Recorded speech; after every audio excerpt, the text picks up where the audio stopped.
All right, fellas, listen. I want to get this right now as it's fresh in my mind because I just finished watching both season 1 and 2 of Primal, of Genndy Tartakovsky's Primal. Hopefully, I'm saying that right. I will say right now, if you're watching this and if you're watching my video and you haven't watched this show, just turn my video off and go watch it. It's on Adult Swim, it's on HBO Max. It's incredible. Actually, unironically, really good. A masterpiece, if you will. I love the show a lot. Um, it is a very low dialogue, very high emotion through scenery and body language and grunting. There's a lot of grunting.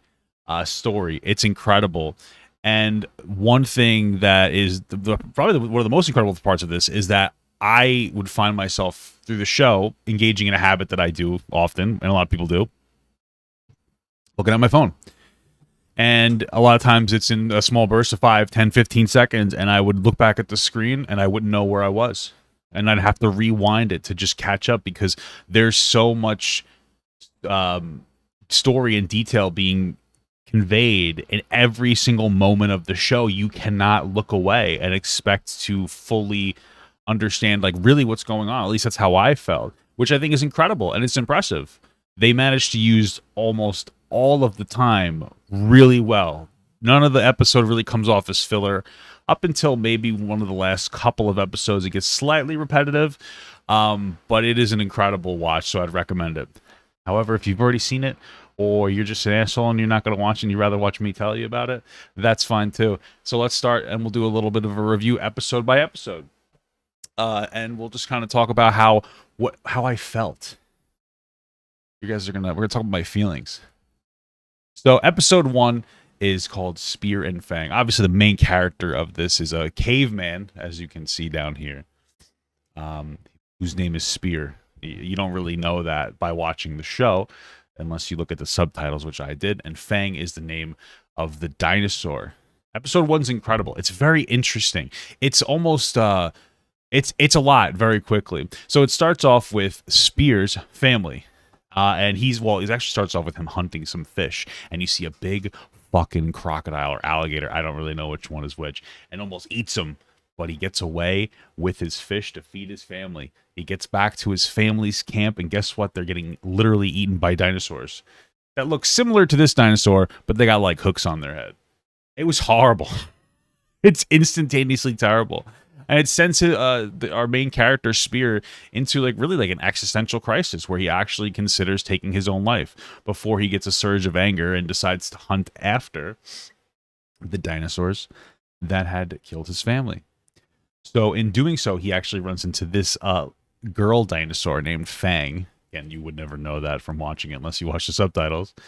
And he's really angry. It's all emotion. It's all grunting. It's very powerful. It's very impassioned, but you can tell that he has misdirected anger at this dinosaur. And then he realizes that she has 2 little babies. And you see the emotion in his face. It washes over him, of him projecting his children onto her. And it was like, wow, it was a really powerful moment with no words. I'm not kidding. It was actually powerful. All of a sudden, the dinosaurs that ate his family pop out of nowhere and start attacking. So he helps Spear and Fang fight together to kill them. Now, here's the thing. There's 3 of them. They kill them all 3. And then the mom or the dad comes in. It's fucking huge. They're already bigger than this dinosaur, but this motherfucker is huge, like 4 times larger. Eats her babies, bro. I was in shock. I was like, there's no way they would do this to us.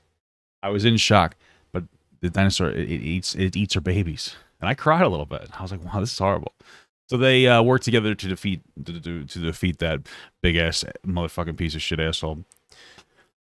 And the end of it ends, or not the end of it. After they kill it, Fang kind of gets depressed, kind of just lays down and farts out while the Spear walks away slowly, and they reconvene on a beach because Fang has chased down Spear. And this, I don't know why, but this moment was when I knew that I'm going to finish this whole series, because for whatever reason, this was the most powerful moment in the entire show.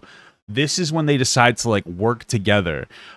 Fang is following Spear, and it's so hard to communicate. And Spear turns around, but he's like startled. He's frightened. He doesn't know whether to trust this big ass dinosaur that he just fought side by side with.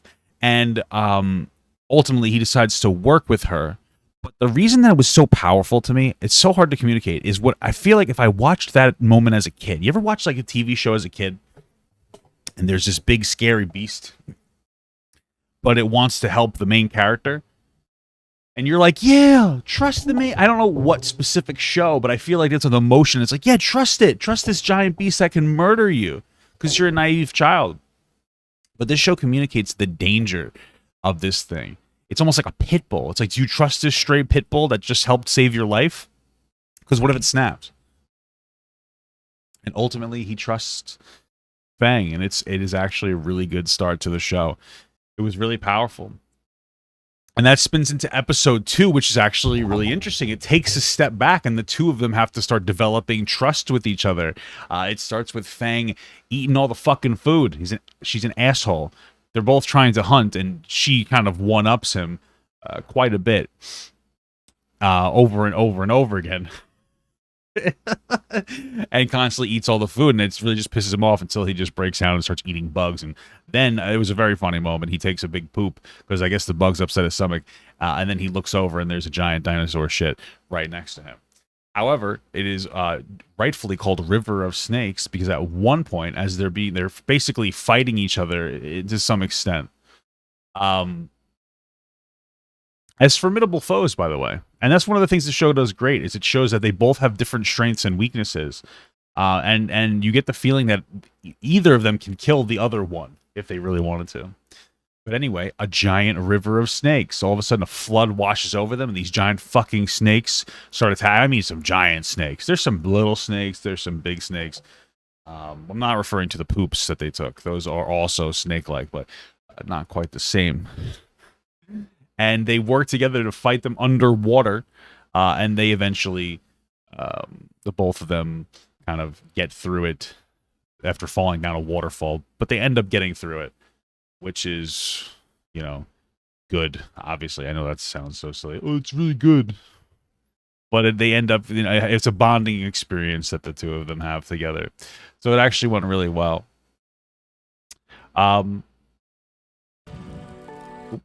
Don't want to go through that. Just want to make sure I didn't miss anything. We're not going to watch the show. Yeah, that's pretty much how it ends. Oh, right. At the end, Fang kind of rescues Spear from the water. It was a bonding moment. Anyway, goes on to episode 3. There were so many moments in this show that I initially didn't like, but by the end of the episode, I liked it. It's so hard to communicate. But this show would constantly kind of push the boundaries and push the rules a little bit. And they would introduce a concept that I wasn't a big fan of until I watched the episode. I'm like, wow, they did this really well. It was impressive. It was a lot of episodes, and this was a little bit of one of them. So this is called A Cold Death, and it's about it starts off with, what are these, mastodons? Is that the right word? Mammoths. I'm going to call them elephants. They're kind of just walking in the snow. But there's one that lingers behind, is missing a horn, very clearly old. Distinguishably old from the other ones, gets separated from the herd because they're in a giant blizzard. All of a sudden, it cuts to the scene, and Fang and Spear attack this big motherfucker because they want to eat. They inevitably kill him, puts up a really good fight. And there's also this moment of respect from Spear, the guy, the human, where he looks in its eyes and he feels kind of bad and he kind of like brushes its eye down. It was very powerful. And they eat him because they need to eat, and they make clothes out of him because I'm like, how the fuck is this asshole? Where's a loincloth? How are your like feet not falling off? Just built different, honestly. However, after they eat the dinosaur and the mammoth, the elephant, they kind of fashion its tusk and a couple of its bones into like a makeshift sled to carry some of the meat. But guess what? The herd of other elephants at one point finds the carcass is being devoured by, I think, wolves, scavenger wolves. They all run away. And at this point, I thought that they hated them because they just left them behind. Turns out they didn't. They were pissed. So they went and they tracked down Spear and Fang. Found them, started attacking them. Pretty heated battle. Spear and Fang are getting their shit handed to them. In fact, this could have been the last episode. However, what they really wanted, for what some reason, was just that one lone tusk.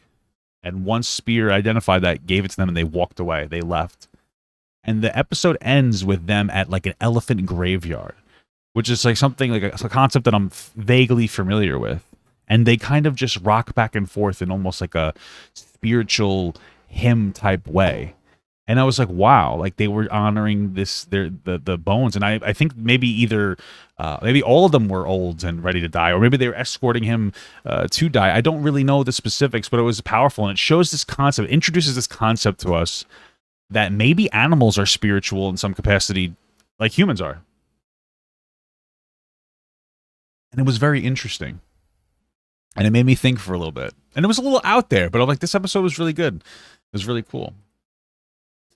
Anyway, episode 4, Terror Under the Blood Moon. This was another slightly weird one.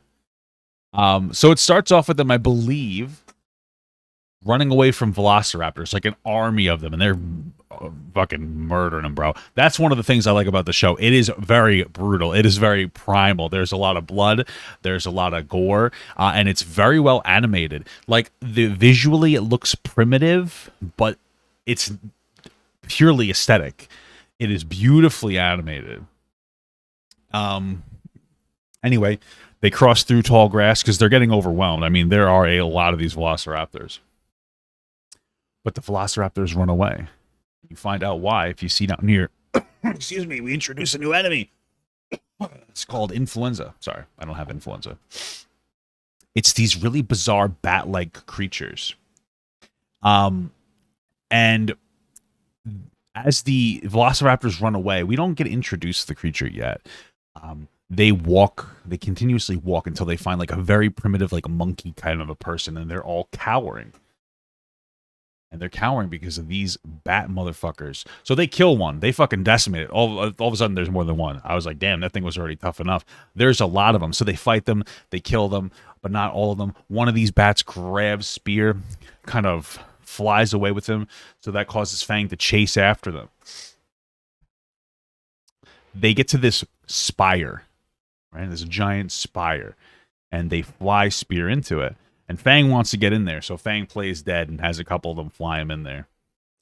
Well, anyway, after they're in there, Fang saves Spear. But then there's this weird, for whatever reason, these giant bat creatures, for whatever reason, they're funneling these bodies, and you see a whole slew of them to like a giant spider who has them all wrapped up. And inevitably, they fight the spider.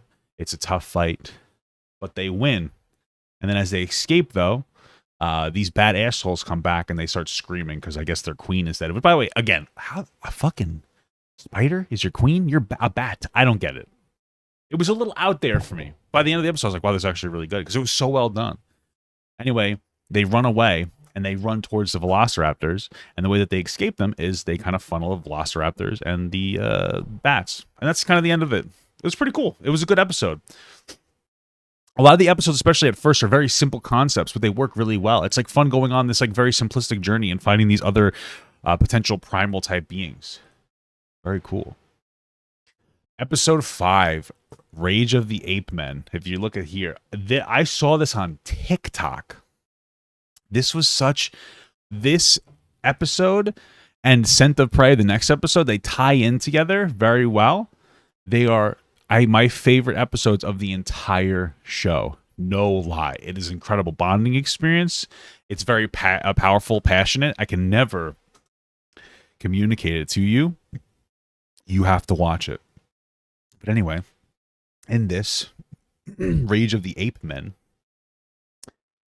they stumble upon like a really beautiful, small, secluded area where there's fish that just don't fight back. You just put your hand in the water and grab them and eat them. The water is pure. It's clean. They can bathe. They can drink. They feel safe. Obviously, a bad omen. There's a beautiful. It's a beautiful kind of like a landscape. There's these butterflies. It's very nice. There is a funny part though. It's actually a very funny part where a worm, excuse me, pops up out of the ground, scares the fuck out of the dinosaur. Fang. PTSD from how spooky those snake monsters were. It was incredible. It was actually really funny. It was a really interesting scene showing like this type of emotion in like an animal. And then of course, sorry. Then of course, the unexpected happens. A bunch of ape men, primal ape men, come. They don't come. They capture Fang.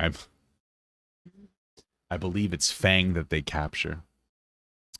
And so Spear chases after them. And then they capture him as well. They capture them both, right? And then they end up in this giant arena. And this is the thing, this is like where I saw, like, some of you guys might be like, oh yeah, because it was brutal. It was the fucking scene. It was incredible. Well, in this scene, what ends up happening is these 5 giant, like, fucking gorillas, I don't know, orangutans, I don't really know, big-ass gorillas. They just start fighting each other. And then one of them wins. He kills the other ones. So he drinks, like, this drop of, like, black something. And it makes him go fucking goblin mode. He becomes like bigger, stronger, more powerful. Those are the same words. Go figure. So they release the dinosaur to fight him. He beats the fuck out of the dinosaur. All right, it was like King Kong versus Godzilla, except for King Kong was on actual steroids. Well, this enrages Spear to the point where he breaks out of the vines that he was tied to, and he goes and he grabs that. It was a giant pot of that black stuff that the guy gave, and he only drank a drop of it. This motherfucker drinks the whole thing, turns into like this Neanderthal monster, absolutely murders the ape that's already jacked up on juice, and then kills every single other of the monkeys that are there, which aren't the same monkey. They're smaller monkeys. Kills all of them, protects Fang. Fang is very hard, very wounded. The leg is kind of fucked up. It's horrible. It's a really good scene. And then he kind of comes off of his steroid rage. Which leads us into the second episode. Or the second episode in this 2-parter. And I liked this a lot. It shows the aftermath. He kind of like I said, he de-escalates from all the steroids that he was just taking. And he notices vultures are kind of flying around, preying on all the dead bodies. But this makes him very apprehensive. He gets a little afraid. And I think it's because in his experience, he knows that they're going to try to eat the dinosaur that's on the brink of death. So what does he do? Of course, he makes like a makeshift sled, which I don't think would hold a giant dinosaur very well. But I don't care. He makes this sled, and he picks it up, and he walks her away. But it's not easy. It takes all of his might just to stand up straight. And you can see at one point in the scene where his hands are just completely torn apart. They're completely torn apart. And he walks him away, and as he's walking away, he ends up kind of beating the vultures. I think he kills a few of them. But they stumble upon these hyenas, and they're stalking him. And he knows it. Inevitably, he finds a cave to kind of settle down in. He's a little bit tired. He's a little bit beaten down. In fact, before he settles down, I think he goes another night or two just in the fire as he's being stalked by hyenas more and more. It starts with 1, then 2, then 3. By the time he hits the cave, it is literally an entire family of hyenas. But he tries to go out and get some food for Fang, which he does to slowly revitalize her, bring her back to health. This is an incredibly huge bonding moment. And there's a theme throughout the show that Spear, our protagonist, if you will,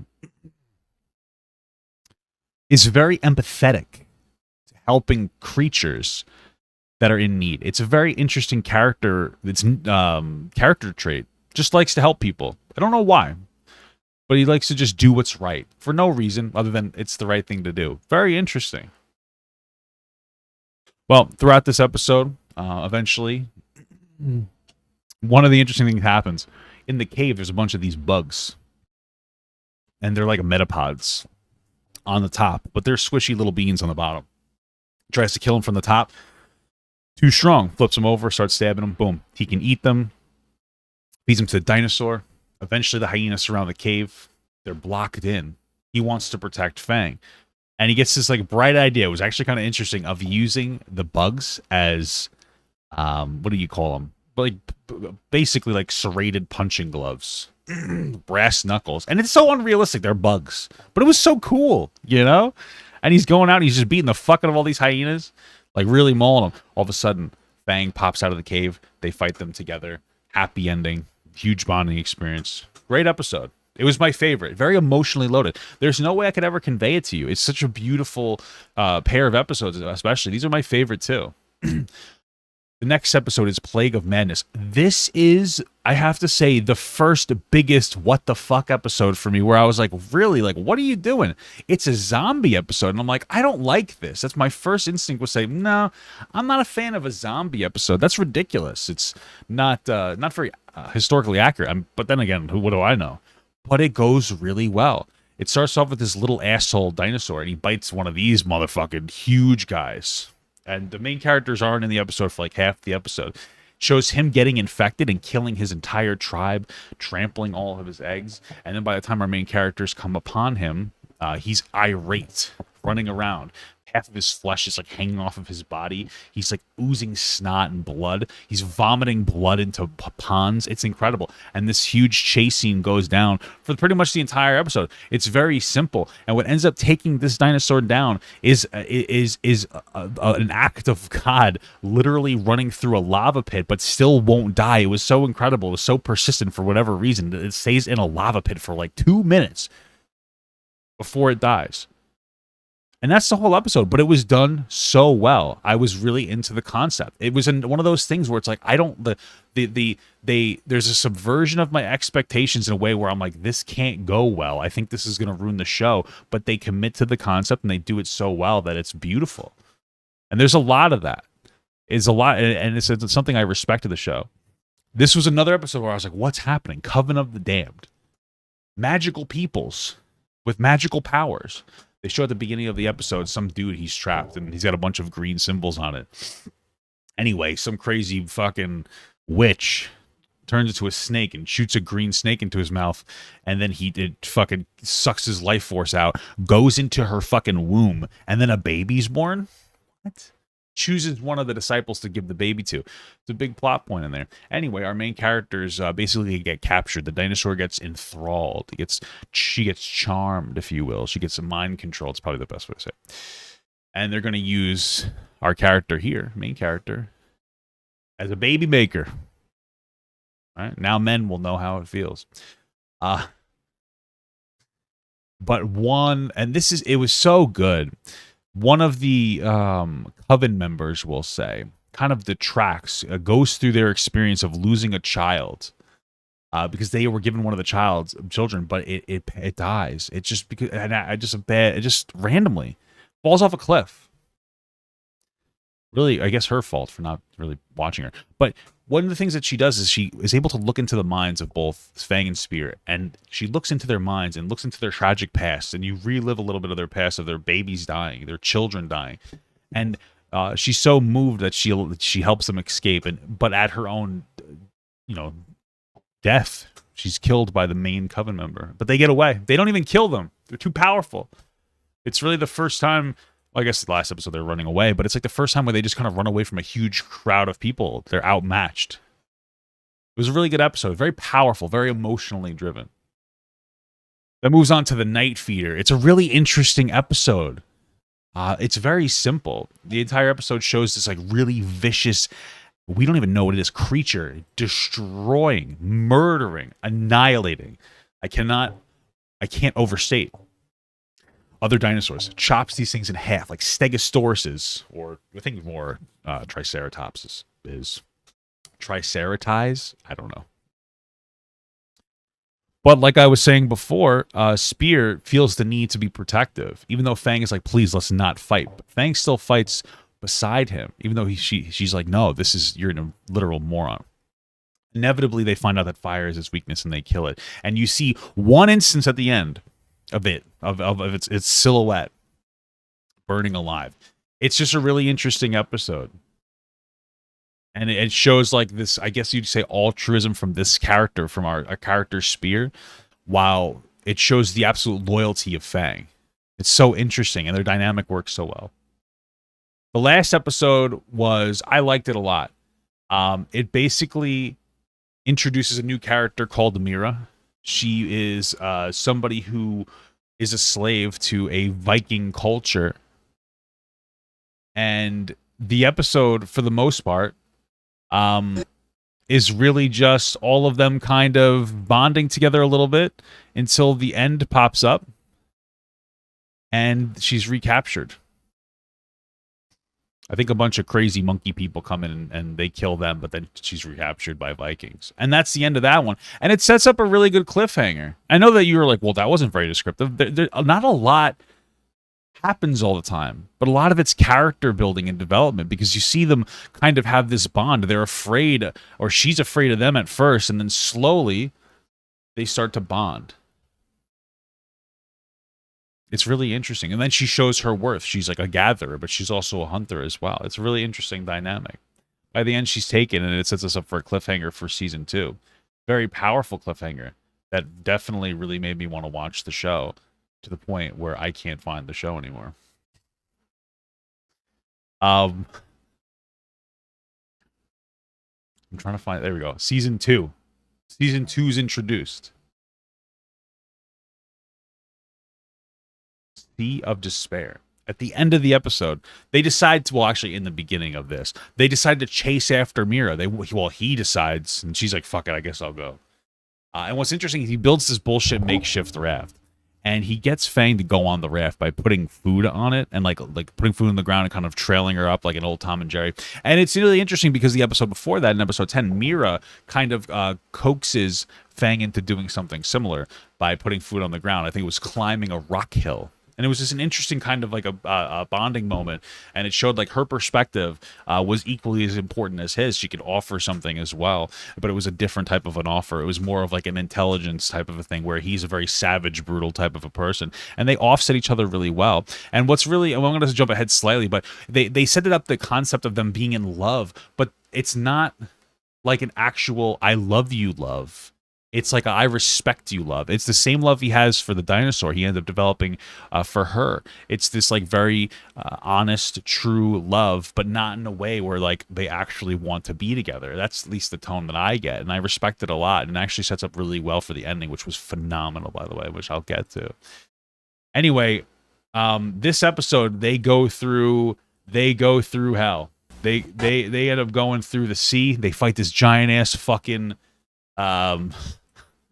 shark. It was huge, like a megalodon. Maybe that's what it was. Words? I don't know. What do those mean?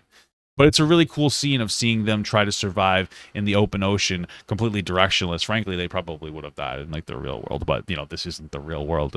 And they end up kind of washing ashore. And this is where it gets into like probably the most emotionally provocative episode of season 2. They both wash upon shore, but they are separated and they can't find each other. Fang, our dino gal, ends up meeting a dinosaur. A dino boy. Gal? What's a male version of a gal? A buck? I don't know. A dino buck. They go through a bonding experience together. They really fall in love. It was actually incredible. There's one point where they're eating an animal, but then afterward they're eating berries out of a tree. And then for whatever reason, she decides to eat the ones off the ground that are all mushy and gross and rotten. And then guess what? They were actually fermented. They get drunk together. It's an interesting scene. It was cute. I know that sounds so silly. And they're falling in love. At the same time, our main character, Spear, he gets found by a village of like people. It's really, I guess, like you'd probably call them Scottish people. You know, I didn't know those were real. I didn't know those existed. And they have a bonding experience as well. He finds a habitat, a community of people. And this season really shows us a lot of different humanoid creatures. We see some of that in the last season. And it was a little jarring at first, but it works really well. And then he bonds with those people. You know, it's really cool. But of course, worlds collide when our dino buck decides he wants to go. He's like, hey, listen, dino gal, let's go get something to eat. They go to this village. He starts eating them. She's on board too, until she sees Spear. All of a sudden, she's conflicted. She's in love again. She hasn't loved since her babies were killed. Probably before that. It seems like a nasty divorce. There was no father. But she stops her dino boyfriend from attacking Spear, but then also stops Spear from attacking him.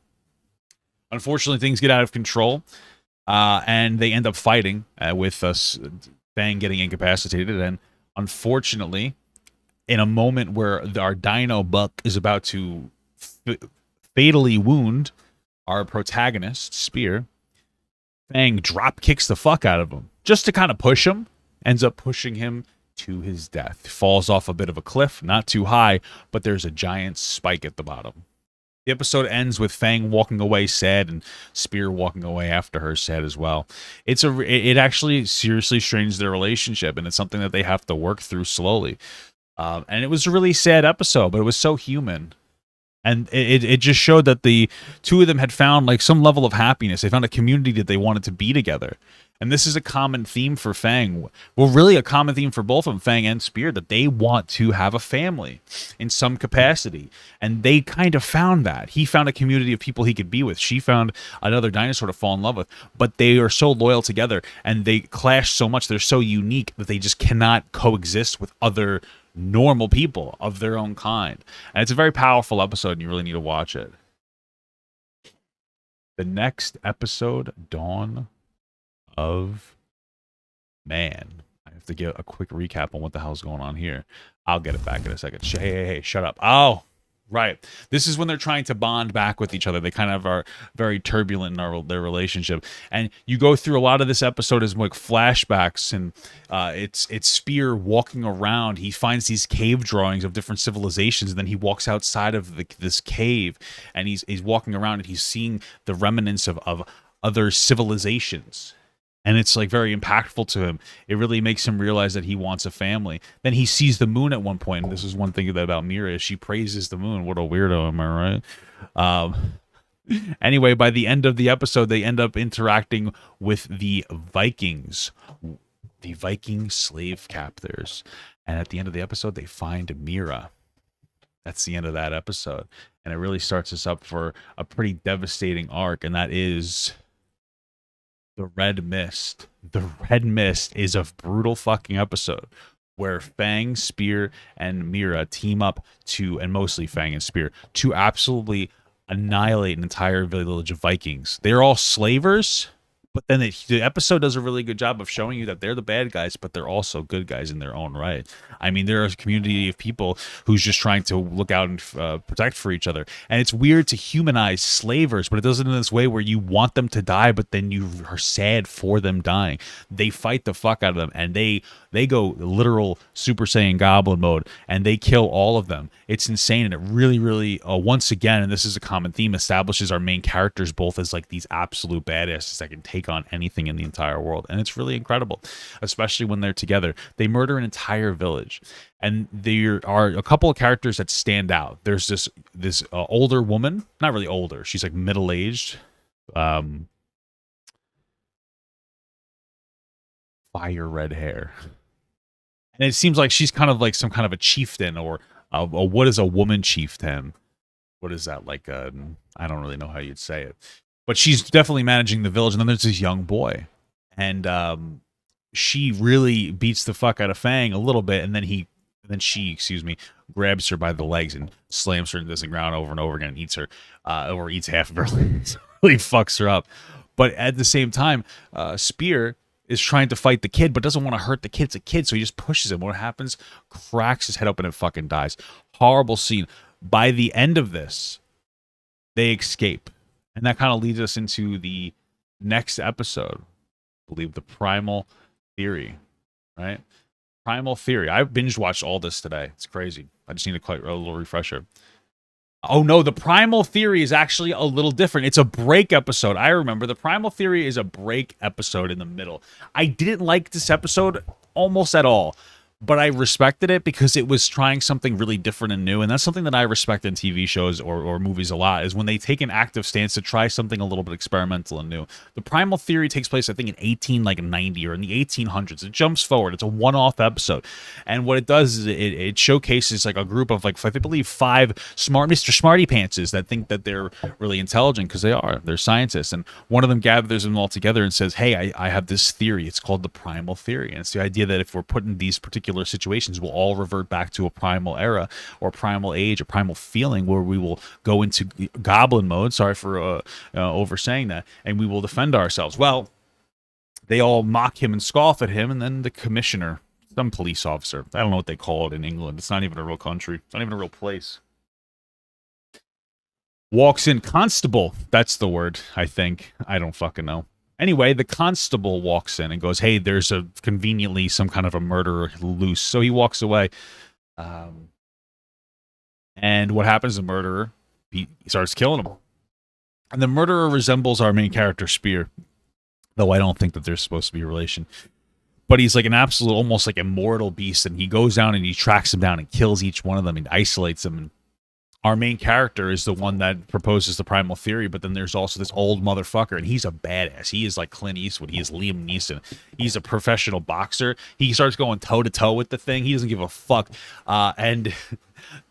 he goes through so many lengths. This old man, he uses guns and knives and spears, and at the end of it, he gets an actual spear. He reverts to a spear and just starts stabbing the fuck out of it and ends up killing him.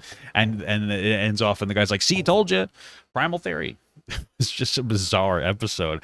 It was really good once you get into it, but it's one episode of the establishing characters. I'll tell you, the old man character is a fucking badass, and you respect him.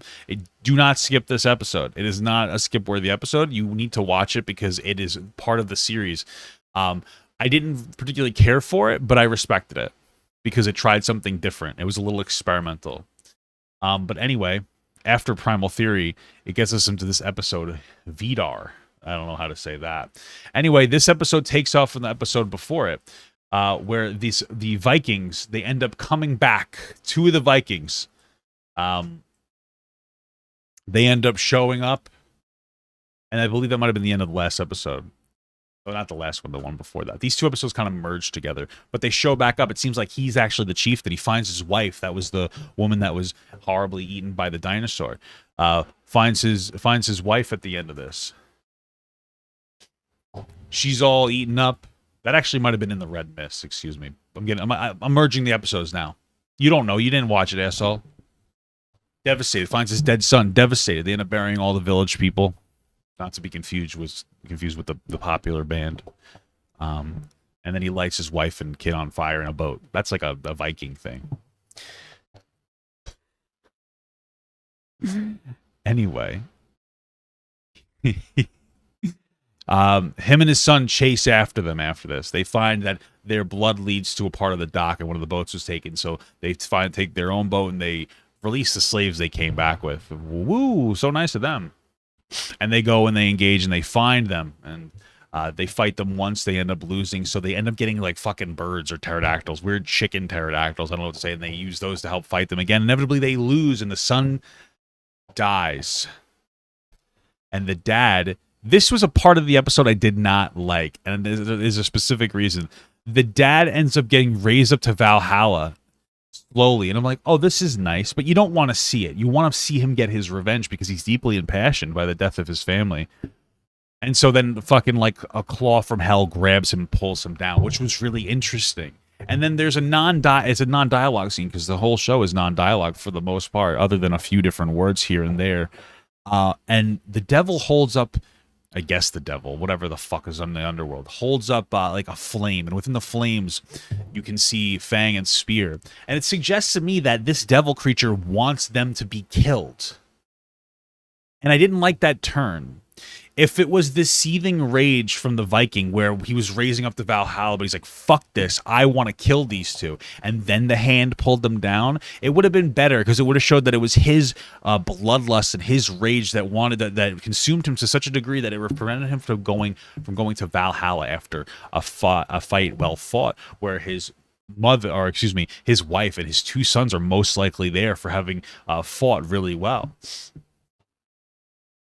But it doesn't. It's out of his control. He's pulled down. It seems like this devil character wants the death of them. And it changes the show from these two characters, Fang and Spear, being observers in a greater world to the world kind of being about them. And I didn't like that very much. And it was something that was so small that could have been shifted. And maybe I'm misconstruing it, but that's how it feels. But something else happens in that episode, which is actually really cool. At one point, Fang is kind of just like scuttling around like an asshole. I'm like, what's going on? Why is this character acting so weird? Shoots out 3 baby poops. I mean eggs by that. She got pregnant from that other dinosaur. It was really interesting. It came out of left field. I was like, holy fuck, that's incredible. I love this. And it actually complicated the fight that they had. Well, in these next 3 episodes, because we can combine them into one, it tells them a really interesting story. And keep in mind, we've already, in this episode 6, we've established that Viking dad was so angry, or I guess he turned into a demon. And I was like, okay, this is going to be next season's hook. It slowly kind of walks after him, but it takes quite a while to catch him. Doesn't catch up with him until episode 10, but we're only up on episode 7, 8, and 9. 7, 8, and 9 are all called the Colossus, part 1, 2, and 3. These are interesting series of episodes where our, main characters get captured by, I think, maybe some kind of an Egyptian-inspired society. And there's an introduction of a new character. It's this really huge, like a giant character. Beats the fuck out of them. And then imprisons the 2 of them. And then he goes to prison. It turns out that this queen of this Egyptian-style thing, has a level of power over them. And the power that he has over this big, brutal, brooding, I don't know what word it is. I'm going to show you him as a character just so you can see, is his daughter, or what's presumed to be his daughter. And so, wow, you can't even see it on the screen. But it's presumed to be the daughter, and that's how she has power over him. The queen has power over this guy. It's so interesting. It won't show it on the screen, which is probably good, but I think it's like OBS blocks out this stuff. It's kind of cool. Anyway, I'll show you on the off screen. It'll work out just fine. And they do the same with Fang and Spear with the eggs, which is very interesting. And throughout the episode, they're conquering different societies of different people. And it feels a little rushed. I'll tell you that as you go through it. There's an intentional competitive aspect of it. And that's intentional. But it comes off as a little... there's something about it almost rushed to the end. But it was really well done, and it shows all of them kind of like character building, and throughout this entire thing, eventually what happens is they get free. They end up freeing themselves from their bonds and fighting against their oppressor, even the slave characters. I want to find a picture of the character so that I could show you guys really quick. Here it is. So this is the queen that we're talking about. She's kind of hot. She's also a good fighter, so it's pretty interesting. This is this character. He's huge. He's just this big guy. Kameu. This is his character. And there's actually a whole village. It goes through his backstory, and there's a whole village of them that were very peaceful.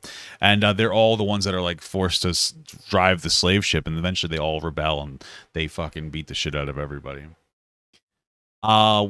Which goes really well. What's so horrible, though, is that there's one scene where she forces him, the queen, forces him to kill these, like, complete pacifists. They reminded me, I guess, of, like, Buddhists.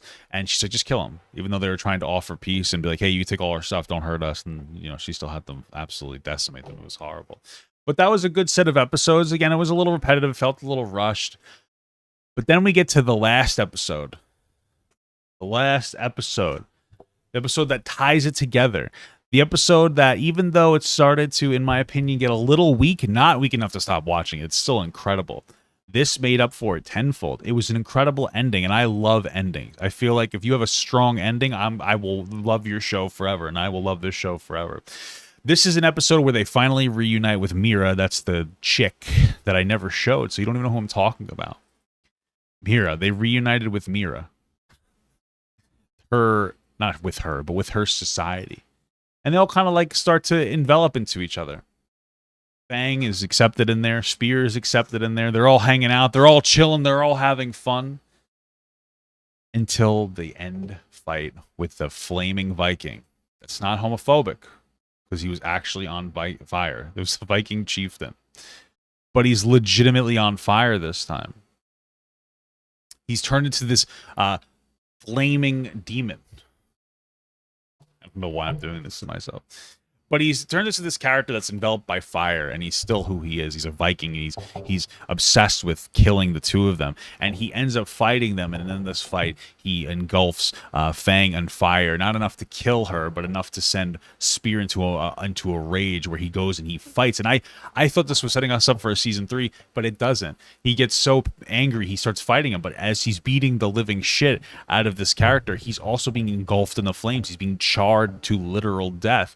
And by the end, he defeats the Viking fire demon and gets sucked back into hell. And it cuts to the next scene of him in his little... It wasn't a hut anymore. They made him a little house, a little building, which he wasn't super satisfied with. But he's on fire. He's charred to death. And you're thinking, oh, you're going to have a scene where he gets all healed up, and by the end he somehow comes back out of it. I mean, after all, these guys are getting like impaled and stabbed and cut, and they end up surviving. It doesn't really happen.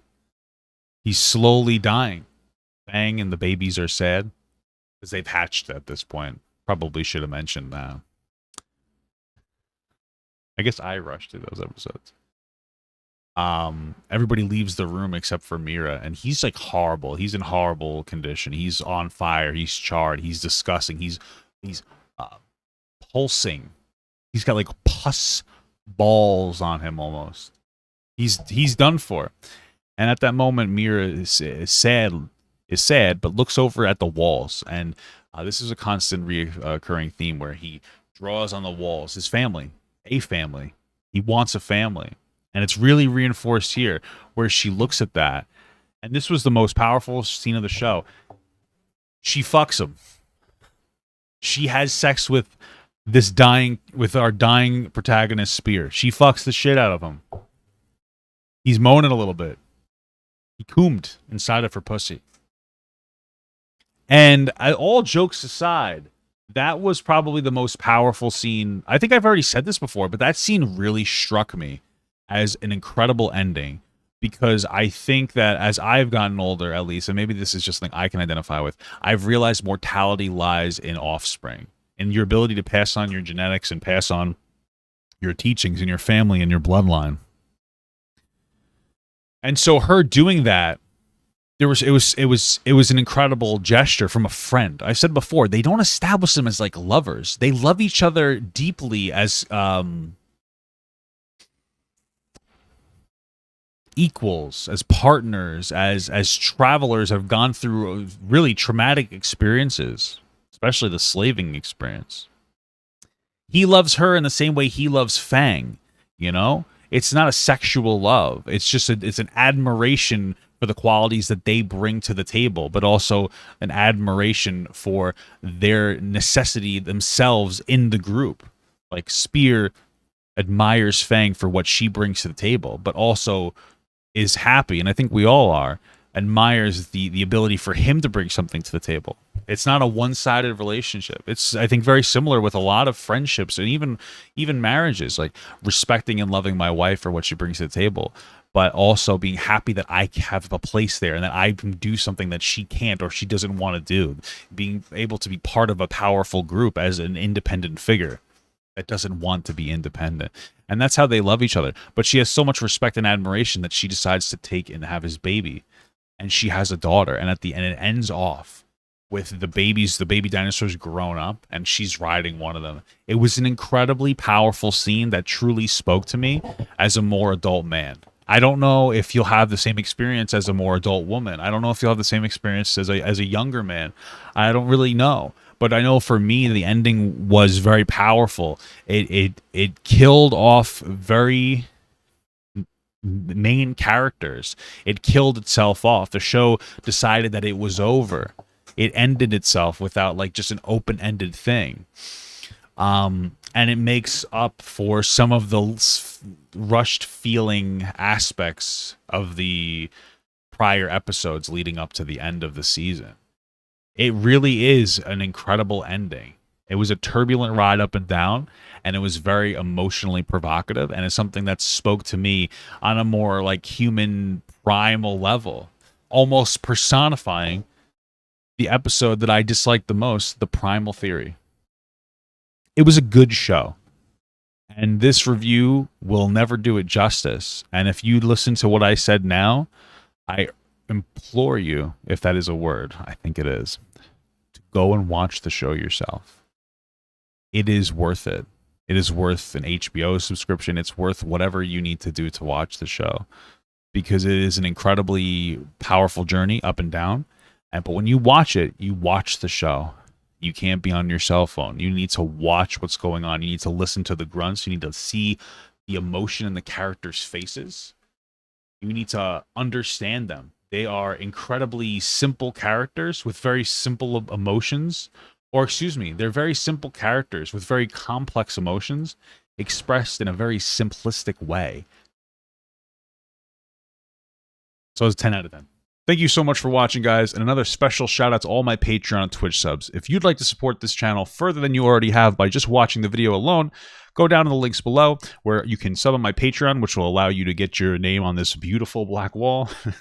Or you can go to the Twitch page and you can actually use a free Amazon Prime sub, if you have Amazon Prime, to subscribe. Thank you very much, guys. Take care.